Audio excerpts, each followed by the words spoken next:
দুনিয়ার যে কোনো কাজে 5 বার যদি ঠগ বাজার ওই কাজের ভিতরে আবার চেষ্টা করলে জিতবার আশা করা যায়, কিন্তু এই কবরের যাত্রীরা যদি একবার কেউ খোদার কাজটা কবরে যাইয়া ঠইগা বস আর দ্বিতীয়বার দুনিয়াতে আইসা আপিল করিয়া জিতবার কিন্তু আর আশা নাই। ও মুসাফির বাল্যগাঠুরি বহুদূরা ঠিকানা, আল ভিজানা কাল ভিজানা কবর আখের ঠিকানা। বাজান আসলে তোমার আমার চিন্তাও নাই, একজন চেষ্টাও নাই। ওদিকে সাহাবায়ে কেরামদের ইতিহাস পড়লে দেখবেন বাজান, আমার আব্বাজানের মুখে শুনছিলাম আমার দাদাজানের কথা। আমার দাদাজান ইন্তেকালের আগে আগে চোখের উপরে বৈশাখ পাশেই কবরস্থান, তাকাইয়া তাকাইয়া 2 চোখ দিয়া বাইয়া বাইয়া টপ টপ কইরা দাঁড়িয়ে ভিজা ভিজা পানি ভরে আর করুণ সুরে ডাক দিয়া দিয়া বলে, ওরে আমার বাউলারা, ওরে আমার মাশউক রে, তুমি যদি আমাকে মাফ নাই করো আমি একা কেমনে থাকবো ওই অন্ধকার কবরে। বাতি নাই রে, সাথী নাই রে কবর। হে আল্লাহর বান্দারা, কবরের যাত্রীরা, আল্লাহ আপনি আমাকে আমাদের সবাইকে মাফ করে দিয়ে একটু মনকে রে মন। আজকে টাকার গরমে, ক্ষমতার গরমে, দলের গরমে, সম্মানের গরমে ধরাকে সরা জ্ঞান মনে করো না, কিন্তু যেদিন তোমাকে কবরে রাখবে হারে নাফরমান দেখবে আস্তে আস্তে বাঁশের ছাউনি শুরু হয়ে গেছে, বাজান হোগলা পাতা দিয়া ঢাকা শুরু হয়ে গেছে, বরফ দিয়া ডাইকে মাটির উপরে মাটি মাটি বাজার আস্তে আস্তে কবর অন্ধকার হয়ে আসতে আসে। এখন ডানের দিকে তাকাইয়া দেখে কিছু দেখা যায় না, ডানে দেখে মাটি, বামে দেখে মাটি, উপরেতে বাঁশের ছানি, নিচের দিকে তাকাইয়া দেখে মাটির বিছানা। আরে উপরে দেখে মাটি, নিচে মাটির বিছানা। আরে এখন দিক বিদিক না পাই আমার মালিককে ডাকতে থাকবে, আল্লাহ আল্লাহ আল্লাহ আল্লাহ। আমার মালিক উত্তাদে বড় নেমু খারাম, আমার সমস্ত নেমাত ভোগ করিয়া দুনিয়ায় বাইচা ছিলি, আমার দেওয়া নেমাত চক্ষু দিয়া দেখছো, আমার দেওয়া নেমাত জবান দিয়া কথা বলছো, আমার দেওয়া নেমাত কান দিয়া শুনছো, আমার দেওয়া নেমাত ব্রেন দিয়া পড়াশোনা কইরা বড় ডিগ্রি অর্জন করছো, আমার দেওয়া নেমাত দিয়া ব্যবসা বাণিজ্য করে সম্পদ গুছাইছ, আমার দেওয়া নেমাত সূর্যের আলো ভোগ করছো, আমার দেওয়া নেমাত নদীর ভিতর থেকে মাছ উড়ে পাক কইরা খাইছো, আমার দেওয়া নেমাত ধানের ভিতর থেকে চাউল বের করে ভাত পাক কইরা খাইছো, আমার দেওয়া নেমাত সব ভোগ কইরা আমার হুকুম মানু নাই। আরে যেরকম দুনিয়ায় তুই আমাকে ভুইলা গেছিলি, আরে দুনিয়ায় বসে তুই আমাকে ডাকো নাই, আর এখন কবরে শত শত বছর আমাকে ডাকবি, আমি একবারও তোর ডাকে সাড়া দিব ওলা। ও কবরের মাটি এমন ভাবে চাপ মারো, এক পাজরে হাত দিলি অন্য পাজরের মধ্যে মিশাইয়া দাও, আমার কাছে কোনো খাতির হবে না। হে দুনিয়াদার পাগল আমার বাবারা, কোন দুনিয়ার পিছনে পড়ে আমার মালিককে বলছো? আজকে দুনিয়ার সাধারণ আগুনের ভিতরে একটু আঙ্গুল ঢুকাইয়া দেখো, কয় মিনিট কয় সেকেন্ড ওই আগুনে আঙ্গুল রাখতে পারবো? 1 মিনিট আঙ্গুল রাখার শক্তি দুনিয়ার কোনো মানুষের নাই। এ মুসলমান যারা ঈমান আছো, বিশ্বাস করা লাগবে। আল্লাহ রাব্বুল আলামিন কুরআনুল কারীমের ভিতরে বলছেন, নারুল্লাহিল মুকাদাতুল্লাতী তাত্তালিউ আলাল আফইদা, জাহান্নামের আগুন এমন তেজের আগুন হবে, শরীরের যে কোনো জায়গায় লাগার সঙ্গে সঙ্গে ওই আগুন যাইয়া কলিজা পর্যন্ত পৌঁছা যাবে। আল্লাহ আপনি আমাকে আমাদের সবাইকে মাফ কইরা দিয়েন। লা ইয়ামুতু ফিহা ওয়ালা ইয়াহইয়া, মানুষ বাঁচবেও না মরবেও না। যখন নাকি ফজরের সময় মুয়াজ্জিন মসজিদের ভিতরে আযান দেয়, আস-সালাতু খায়রুম মিনান নাওম, ঘুম হইতে নামাজ ভালো। ওই আল্লাহর বান্দা বান্দি বাজান দেখ, এই ঠান্ডার মধ্যে ল্যাপ তোষক মুড়া দিয়া ঘুমায়, যখন শোনে আস-সালাতু খায়রুম মিনান নাওম, ঘুম হইতে নামাজ ভালো, সে কম্বল ফালাইয়া লাফ দিয়া উঠা ঠান্ডা পানিতে ওযু কইরা পাগলের মতো উঠে মসজিদের দিকে দৌড়ায়, যাই আল্লাহর সামনে আল্লাহু আকবার বইলা আল্লাহর সামনে দাঁড় হইয়া যায়। যখন কথা ঠিক না বে ঠিক, যে আল্লাহর বান্দা বান্দি বাজান কলব ভালো, আমার মাওলার যখন নাম শোনে তার কাছে এমন মধুর লাগে। বাজান ইব্রাহিম নবী সাল্লাল্লাহু আলাইহি ওয়াসাল্লাম একদিন খানা খাইতেছে, ফেরেশতারা বলতেছে রব্বুল আলামিন ইব্রাহিম আলাইহিস সালাতু ওয়াসসালাম নবুয়তি পাইয়া, বাদশাহী পাইয়া, এত কিছু ক্ষমতাবান হইয়া তোমাকে মনে হয় ভুলে গেছে, তোমার মোহাব্বত কইমে গেছে, একটু পরীক্ষা করতে চাই। আল্লাহ রাব্বুল আলামিন বলে যাও একটু পরীক্ষা কইরা দেখো। বাজান ফেরেশতারা মুসাফিরের সূরাতে, আল্লাহু আকবার, কি সূরাতে? মুসাফিরের সূরাতে বাড়ির দরজায় আইসা করুণ সুরে ডাক দেয়, আল্লাহু কারীম। ইব্রাহিম আলাইহিস সালাতু ওয়াস সালাম খানা খায়, যখন তিনি শুনলেন আল্লাহু কারীম, বাজান পাগলের মতো হয়ে গেছে। আমার মাশুক মাওলার নাম কে উল্লেখ করলো, কে আমার মাশুক মাওলার নাম নিল। ভাত খানা পাশে রাখিয়া পাগলের মতো দৌড় মারলো, দৌড় দিয়া বাড়ির দরজায় দেখে মুসাফির রাস্তার পথিক, বলে ভাই তুমি আমার মাশুক মাওলার নাম আলোচনা উল্লেখ করছিলা, তুমি আমার মাশুকের নাম নিয়ে তুমি ডাক দিছিলা, তুমি আর একবার একটু আমার মাশুক মাওলার নাম শোনাও।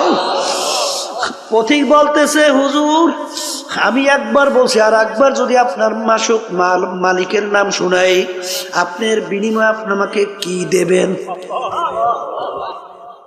কলে আমার হাজার হাজার দুম্বা সব তোমাকে আমি দান করিয়া দিলাম, একবার একটু শোনাও। আবার মুসাফির করুণ সুরে ডাক দিয়ে বলে আল্লাহু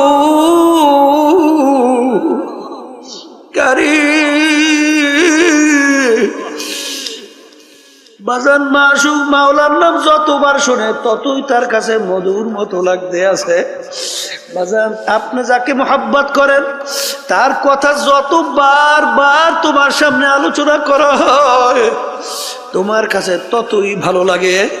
ঠিক আল্লাহ তো দাবি করছে না, ওয়াল্লাযীনা আমানু আশাদ্দু হুব্বান লিল্লাহ, যারা মুমিন সব জিনিসের চেয়ে আমি মালিককে বেশি মোহাব্বত করে।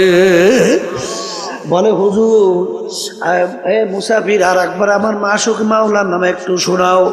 হুজুর বিনিময় কি দেবেন? কলে আমার হাজার হাজার উট সব তোমাকে আমি দান কইরা দিলাম। আবার ডাক দিয়ে বলে আল্লাহু কারীম।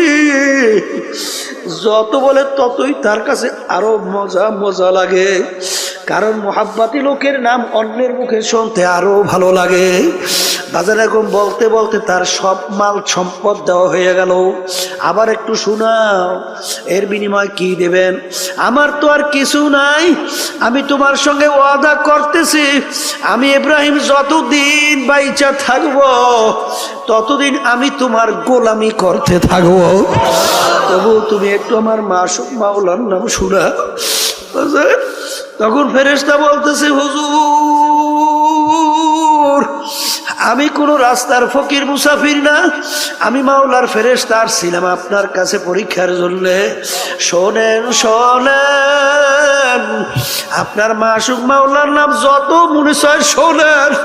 বাজান তখন আল্লাহর নাম মন মতো শুনাইল।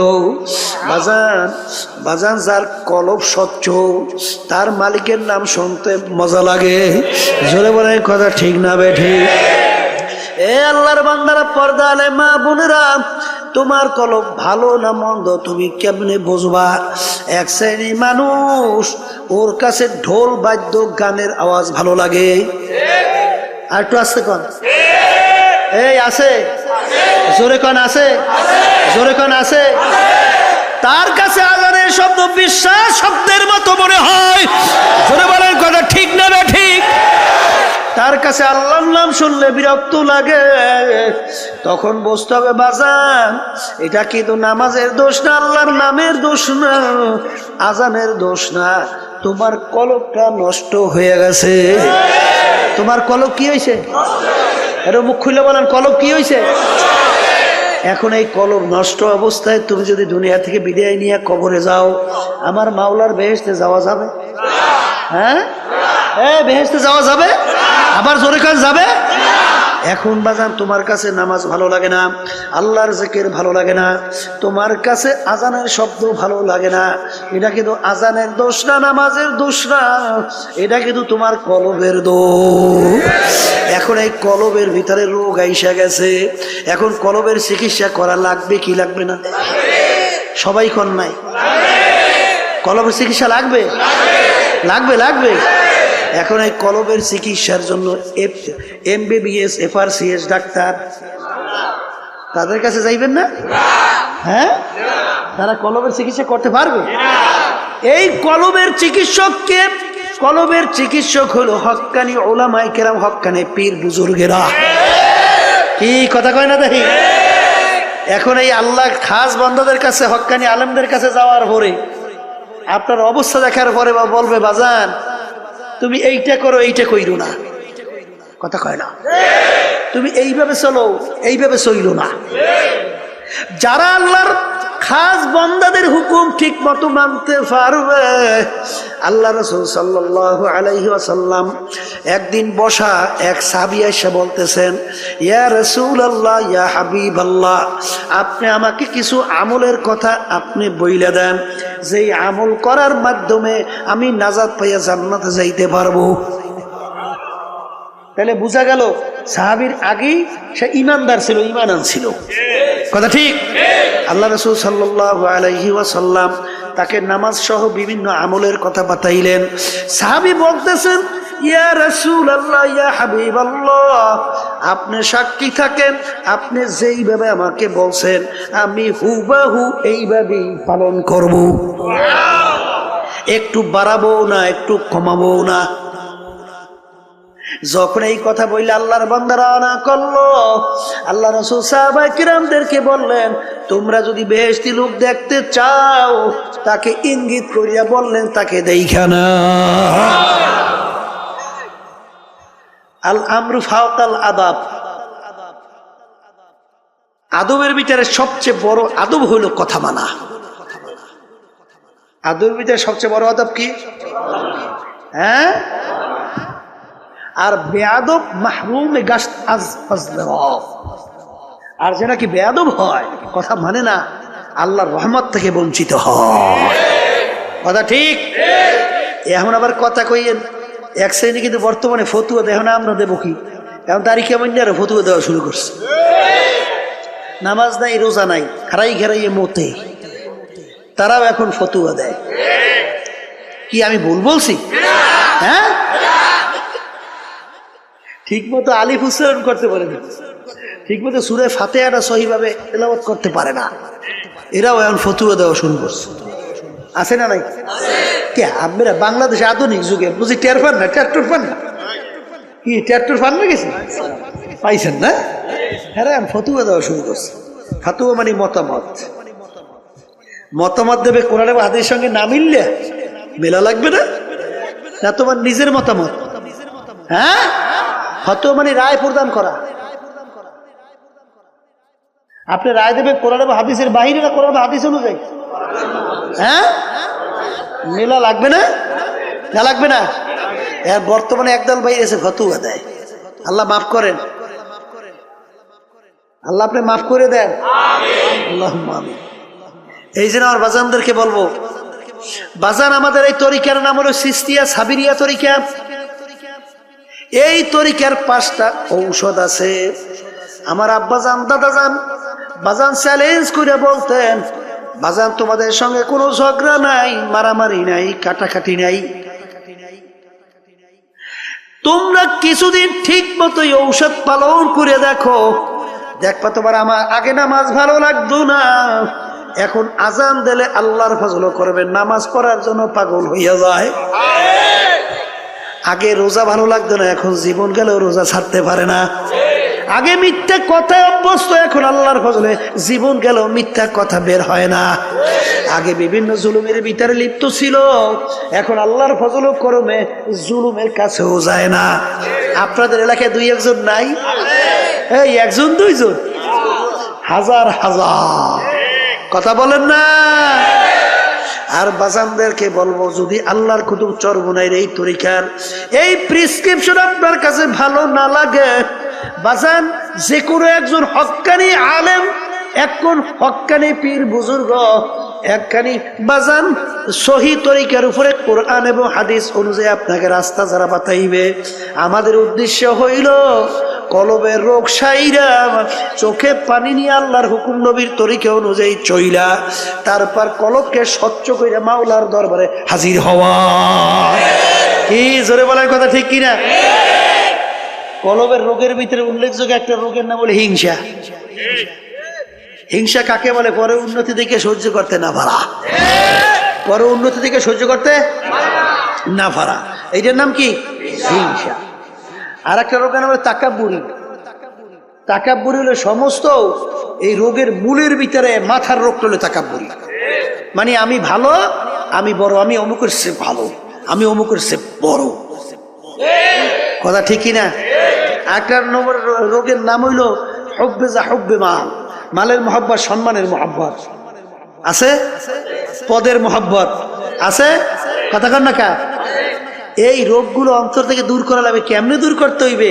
এই যখন নাকি হক্কানি তরিকে আল্লাহর কুতুবদের কাছে যাবেন, তখন দেখবেন আল্লাহর ফজল করবে আপনাকে ঔষধ কোরআন এবং হাদিস অনুযায়ী বাতাইয়ে দেবে। আপনি পালন করলেই আল্লাহর ফজলে দেখবেন দিন আর দিন আপনার দিল আল্লাহর ফজলে স্বচ্ছ হইতে থাকবে। এর হাজার হাজার প্রমাণ বাংলাদেশ তাম দুনিয়ার ভিতরে আছে না নাই? আছে, আছে। আমার ভাইদেরকে বলবো, পর্দা আলে মা বোনদেরকে বলবো, এক শ্রেণী আমার বাজানরা আছে কোরআন এবং হাদিসের সঙ্গে মেলে বা না মেলে, তারপরেও সেই পথ সেই মত ছাড়তে পারে না। যেরকম আছে না? শুনছিলাম এক বেদাতি, মানে নামাজ নাই, রোজা নাই, পর্দা নাই, সুন্নাত নাই, কোরআন এবং হাদিসের সঙ্গে তার কার্যক্রম কোনো মিল নাই, কিন্তু তারপরেও সেখানে দৌড়দৌড়ি করে বলে, বাজান আপনাদের পীর যে নামাজ, বাবা যে নামাজ পড়ে না, পর্দা যে নাই, সুন্নাত যে নাই, আপনি তারপর পিছনে দৌড়ান কা? কলে থুন ফালাইয়া, বাবার কথা যদি জাহান্নামে যাওয়া লাগে যাব। জোরে চিৎকার মেরে বলে নাউজুবিল্লাহ মিন যালিক। এই ব্যাপারটা কেমন বুঝলেন? ব্যাপারটা তো সহজ মনে করিয়েন না। জাহান্নামে যাওয়া লাগলে যাইবে, ব্যাপারটা তাহলে বোঝা গেল যে তার স্বাভাবিক সেন্স নাই, তার স্বাভাবিক ব্রেনটা নাই, তাকে জাদুর মাধ্যমে ব্রেনকে বিভিন্ন কায়দায় উল্টাই ফুলটাই ফেলাইছে। আর হাদিসের ভিতরে আসছে, আল্লাহ রাসূল সাল্লাল্লাহু আলাইহি ওয়াসাল্লাম বলছেন, আস-সিহরু হাক্কুন, জাদু সত্য। যখন তুমি দেখবা, এই মিয়া আপনার চোখের ডাক্তার, চোখের রোগ হইছে, আপনি কি চোখের ডাক্তারের কাছে যাইবেন না পেটের বিশেষজ্ঞের কাছে যাইবেন? আপনার পেটেরও কইছে পেট বিশেষজ্ঞের কাছে যাইবেন না চোখ বিশেষজ্ঞের কাছে যাইবেন? হ্যাঁ, আচ্ছা আপনি বেহেশতে যাইবেন, জাহান্নামের পথ কোনটা, বেহেশতের রাস্তা কোনটা, এটা কোরআন এবং হাদিসের বাহিরে কোনো বেহেশত এবং জাহান্নামের রাস্তা আছে? আচ্ছা এই সম্পর্কে ডাক্তার কারা, হক্কানি ওলামায়ে কেরাম না বিভিন্ন কায়দায় ইংরেজি ফরণ্যারা? কথা কয় না? হ্যাঁ, যারা নাকি বিভিন্ন ইংরেজি পড়িয়ে টুরিয়ে বিভিন্ন মাঝে মধ্যে একটু ভতুয়া দেয়, বিভিন্ন কায়দা কায়দায় আপনাকে জান্নাতে নিয়ে যাই চায়, তাইলে রুগীও মরবে হেডাও মরবে। কি কথা কন না কা, বুঝা পাবারাই তুই অত সহজ না বাজার, ব্যাপার কিন্তু বড় কঠিন, অত সহজ। আপনি যাইতে হবে কোরআন এবং হাদিস বুঝুন না, বিশেষজ্ঞর কাছে যাইতে হবে।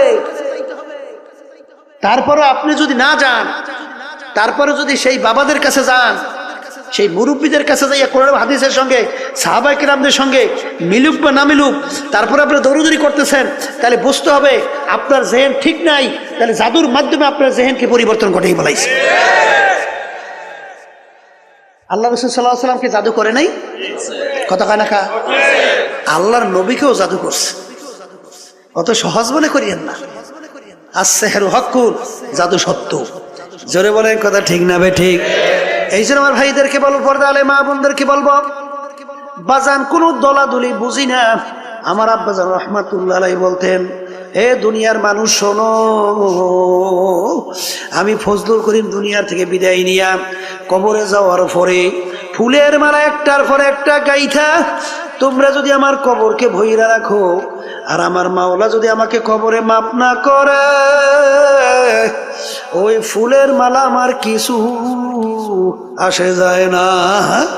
আর তোমরা যদি জুতার মালা একটার পর একটা গাইথা আমার কবর যদি তোমরা আমাকে ভইরা রাখো, আর আমার মাওলা যদি আমাকে কবরে মাপ কইরা দেয়, ওই জুতার মালা আমার কিছু আসে যায় না। এই জন্য আমার বাজানদেরকে বলবো, পর্দা আলে মা বোনদেরকে বলবো, আমার আব্বাজান বলতেন, আমি দল দিয়া কি করব, আমি টাকা দিয়া কি করব, আমি সম্পদ দিয়া কি করব, আমি বিভিন্ন অমুক টমুক সমুক দিয়া কি করব, আমি পীরগির দিয়া কি করব, কারণ কবরের প্রশ্নের উত্তর আমার দেয়া লাগবে, আমার কবরের প্রশ্নের উত্তর আমার দেওয়া লাগবে। খোদা না খাস্তা কবরে যদি প্রশ্নের উত্তর আমি ঠিক মতো দিতে না পারি, আল্লাহর হাবিব বলছেন, আল কবরু রাউযাতুম মিন রিয়াজিল জান্নাহ আও হুফরাতুম মিন হুফারিন নার।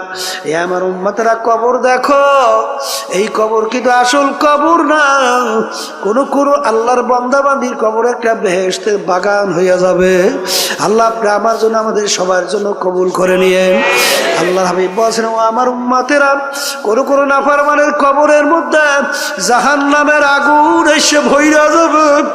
আল্লাহ আপনি আমাকে সহ আমাদের সবাইকে মাফ কইরা দিয়ে, আল্লাহ আপনি আমাকে সহ আমাদের সবাইকে মাফ কইরা দিয়ে।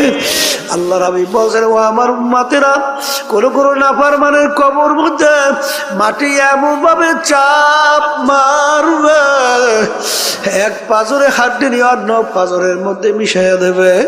আল্লাহ আপনি আমাকে সহ আমাদের সবাইকে মাফ কইরা দিয়ে। আল্লাহ রাসূল বলেন, ও আমার উম্মতেরা, 99 তিননিনান লাউ নুফিকা ফিল আরদি মা আনবাতাত খাদরা। কোন কোন নাফরমানের কবরের মধ্যে একটা না দুইটা না 99টা বিষাক্ত সাপ জমা হইয়া যাবে। কিয়ামত পর্যন্ত ওই নাফরমানকে পেছাইয়া পেছাইয়া ঠুকরাইতে থাকবে। আল্লাহ আপনি আমাকে সহ আমাদের সবাইকে মাফ কইরা দিয়েন। ওই সাপ কেমন বিষধর হবে, যদি জমিনের দিকে মুখ কইরা ফুঁক দিত, এই জমিনের ভিতরে গাছপালা মাথা জাগাতে পারতো না। বাজার, অনেকে বলতে পারেন, হুজুর এই সাপে এত বিষ কিভাবে হয়? বর্তমান আধুনিক যুগে বোঝাতে বড় সহজ রে বাজান, কারণ বর্তমানে অ্যাটম বোম তৈরি করছে, আনুপানবিক বোমা তৈরি করছে, যেটাকে পারমাণবিক বোমা বলা হয়। এতটুকু ছোট একটা বস্তু যদি কোনো এলাকায় ছাইরা দেয়, ওর ক্রিয়ায় সমস্ত এলাকার গাছপালা মানুষ সব মইরা সাপ পেয়ে যায়। এতটুকু ম্যাট্রিয়াসের মধ্যে এতটুক পদার্থের ভিতরে যদি আমার মাওলা এত ক্ষমতা রাখতে পারে, আমার মাওলা সেই সাপের ভিতরে এত কেন বিষ দিতে পারবে না? এই জন্য আমার ভাইদেরকে বলবো, পর্দারে মা বোনদেরকে বলবো, আমার আব্বাজান রহমাতুল্লাহ আলাইহি বলতেন, বাজান এরপরেও যদি মদ না বুঝেন, বাজান রে দৈরানো কবরে যদি কিছু নাও হয়, তুমিও বাইচা গেলাম, আমিও বাইচা গেলাম, কিন্তু বাজান যদি কবরে হইয়া বসে, তাহলে তোমার বা উপায় কি, আমার বা উপায় কি? আল্লাহ, দুনিয়ার যে কোনো কাজে 5 বার যদি ঠগ, বাজার ওই কাজের ভিতরে আবার চেষ্টা করলে জিতবার আশা করা যায়, কিন্তু এই কবরের যাত্রীরা যদি একবার কেউ খোদার আকাশ তা কবরে যাইয়া ঠইগা বস, আর দ্বিতীয়বার দুনিয়াতে আইসা আপিল করিয়া জিতবার কিন্তু আর আশা নাই। ও মুসাফির বাল্যগাঠুরি বহুদূর ঠিকানা, আজ ভিজানা কাল ভিজানা কবর আখের ঠিকানা।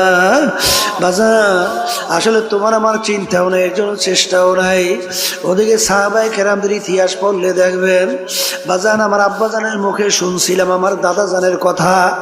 আমার দাদাজান ইন্তেকালের আগে আগে চোখের উপরে বসে পাশেই কবরস্থান, তাকাইয়া তাকাইয়া 2 চোখ দিয়া বাইয়া বাইয়া টপ টপ কইরা দাঁড়ি ভিজা ভিজা পানি ভরে, আর করুণ সুরে ডাক দিয়া দিয়া বলে, ওরে আমার বাউলারে, ওরে আমার মাশউক রে, তুমি যদি আমাকে মাফ নাই করো, আমি একা কেমনে থাকবো ওই অন্ধকার কবরে? বাতি নাই রে, সাথী নাই রে কবর। হে আল্লাহর বান্দারা, কবরের যাত্রীরা, আল্লাহ আপনি আমাকে আমাদের সবাইকে মাফ করে দিয়ে একটু মনকে বেজাও রে মন। আজকে টাকার গরমে, ক্ষমতার গরমে, দলের গরমে, সম্মানের গরমে ধরাকে সরা জ্ঞান মনে করো না, কিন্তু যেদিন তোমাকে কবরে রাখবে, হারে নাফরমান দেখবে আস্তে আস্তে বাঁশের ছাউনি শুরু হয়ে গেছে, বাজান হোগলা পাতা দিয়া ঢাকা শুরু হয়ে গেছে, বরফ দিয়া ডাইকে মাটির উপরে মাটি মাটি, বাজার আস্তে আস্তে কবর অন্ধকার হইয়া আসতে আছে। এখন ডানের দিকে তাকাইয়া দেখে কিছু দেখা যায় না, ডানে দেখে মাটি, বামে দেখে মাটি, উপরেতে বাঁশের ছানি, নিচের দিকে তাকাইয়া দেখে মাটির বিছানা, আরে উপরে দেখে মাটি, নিচে মাটির বিছানা। আরে এখন দিক বিদিক না পাই আমার মালিককে ডাকতে থাকবে, আল্লাহ আল্লাহ আল্লাহ আল্লাহ। আমার মালিক উত্তাদে বড় নেমু খারাম, আমার সমস্ত নেমাত ভোগ করিয়া দুনিয়ায় বাইচা ছিলি, আমার দেওয়া নেমাত চক্ষু দিয়া দেখছো, আমার দেওয়া নেমাত জবান দিয়া কথা বলছো, আমার দেওয়া নেমাত কান দিয়া শুনছো, আমার দেওয়া নেমাত ব্রেন দিয়া পড়াশোনা কইরা বড় ডিগ্রি অর্জন করছো, আমার দেওয়া নেমাত দিয়া ব্যবসা বাণিজ্য করে সম্পদ গুছাইছ, আমার দেওয়া নেমাত সূর্যের আলো ভোগ করছো, আমার দেওয়া নেমাত নদীর ভিতর থেকে মাছ উড়ে পাক কইরা খাইছো, আমার দেওয়া নেমাত ধানের ভিতর থেকে চাউল বের করে ভাত পাক কইরা খাইছো, আমার দেওয়া নেমাত সব ভোগ কইরা আমার হুকুম মানু নাই। আরে যেরকম দুনিয়ায় তুই আমাকে ভুইলা গেছিলি, আরে দুনিয়ায় বসে তুই আমাকে ডাকো নাই, আর এখন কবরে শত শত বছর আমাকে ডাকবি, আমি একবারও তোর ডাকে সাড়া দিব ওলা। ও কবরের মাটি এমন ভাবে চাপ মারো, এক পাজরে হাত দিলি অন্য পাজরের মধ্যে মিশাইয়া দাও, আমার কাছে কোনো খাতির হবে না। হে দুনিয়াদার পাগল আমার বাবারা, কোন দুনিয়ার পিছনে পড়ে আমার মালিককে বলছো? আজকে দুনিয়ার সাধারণ আগুনের ভিতরে একটু আঙ্গুল ঢুকাইয়া দেখো, কয় মিনিট কয় সেকেন্ড ওই আগুনে আঙ্গুল রাখতে পারবো? 1 মিনিট আঙ্গুল রাখার শক্তি দুনিয়ার কোনো মানুষের নাই। এ মুসলমান যারা ইমান আছো বিশ্বাস করা লাগবে।